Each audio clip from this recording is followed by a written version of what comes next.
une femme qui fait Yango, je dois absolument voir ça. Je vous amène avec moi. Yango est local, Yango c'est ton ami. On vous comprend et nous voulons que vous gagnez plus. Si tu veux la vida loca, tu peux l'avoir chez Yango. Il faut que tes passagers diamants n'aient pas peur, fait confiance. Ok, madame Yango, merci de me recevoir chez toi. Ah ouais, merci, le plaisir est partagé, monsieur. Ok. La première question que je veux te poser aujourd'hui, c'est pourquoi Yango? En fait, Yango, parce que, à la base, d'abord, j'aime la conduite. Voilà. Et je me suis dit que d'avoir une voiture et aller rendre visite à des amis, des connaissances, à la famille, tourner à vide en fait. Pourquoi pas me lancer dans Yango, transporter des personnes, avoir de nouvelles connaissances, partager le quotidien des personnes, découvrir, parce que voilà, Yango nous fait découvrir. Maintenant, dis-moi, quelle était la réaction en fait de ton entourage proche lorsqu'ils ont su que tu es chauffeur Yango? Ah ouais, ils étaient tellement surpris de voir une femme qui fait un travail d'homme, si je peux dire ça comme ça. Déjà, d'abord, en Afrique, quand tu conduis, une femme qui conduit, c'est extra. Maintenant, une femme dans la peau d'un chauffeur, c'est encore plus extra. Voilà. Du coup, ils sont surpris, beaucoup m'encouragent. Voilà. Et tu n'as pas subi en fait des personnes qui essaient un peu de te stresser par rapport à ça ou bien? Familièrement ou bien avec les clients? Pas même, bon là je parle pas dans ton entourage direct. Non. Non, je suis une personne d'abord un peu très casanière. Chez moi, le boulot, je ne prends pas les personnes. Okay. C'est le week-end, il y a flotte de motos dehors, beaucoup de courses. Faut rester à l'écoute des mises à jour si tu ne veux pas louper les primes.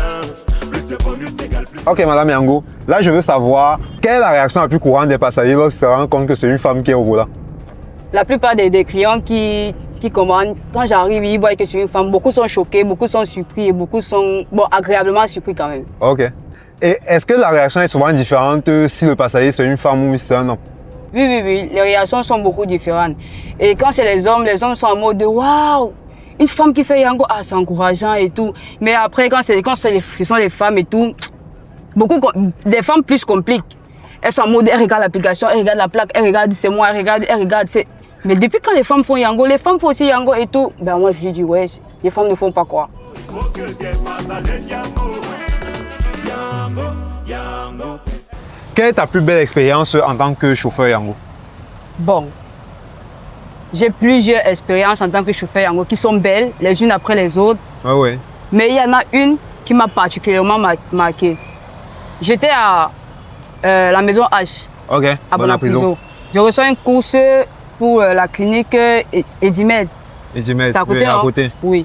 Du coup, j'arrive, c'est l'infirmière qui descend, elle me fait comprendre que la patiente, elle est malade et tout, elle se sent pas bien. J'essaie de bien garer et tout, je mets la cliente en confiance, on la met à l'arrière du véhicule. Pendant qu'on est en train de partir, je lui demande, madame, vous allez où? Elle me dit qu'elle va vers la pharmacie Cosmos. On roule, on arrive au niveau de, juste après la totale du camp Yabassi. Ok. Juste après la totale du camp Yabassi, là, ouais. La petite totale. Ouais. On arrive là-bas, il y avait tellement d'embouteillages, tellement, mais...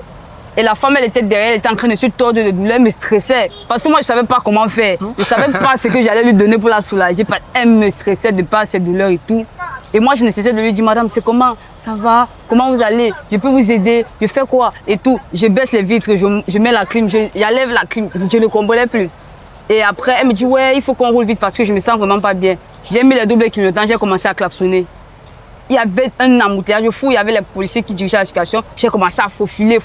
Elle-même, elle n'y croyait même pas. Dans sa tête, c'était qu'on allait quitter même là-bas, même 2 heures. J'ai commencé à klaxonner, faufiler. Nous sommes arrivés chez elle. Arrivée chez elle, elle avait oublié les clés de chez elle. Elle avait oublié les clés de chez elle. Il fallait maintenant qu'on appelle son mari qui allait quitter le travail pour venir nous trouver. Et j'ai terminé la course pour pas que Yango continue à facturer. J'ai fait près de 2h30 à attendre son mari avec elle. Wow. Pendant ce temps, j'étais avec elle, je lui posais des questions, comment ça va, vous avez besoin de quelque chose et tout, machin, truc. Après, son mari est venu après 2h30. Bon, elle m'a donné quand même un pourboire, mais sa facture c'était 1800. J'ai accepté de perdre 2h32 pour rester avec elle, histoire de la réconforter, lui parler, demander comment ça va et tout. Après, nous sommes devenus les gangs de besties. Parce qu'après, elle m'a appelé, elle a gardé mon contact et tout, on s'appelle, comment tu vas et tout, viens me chercher, je vais aller comme ça.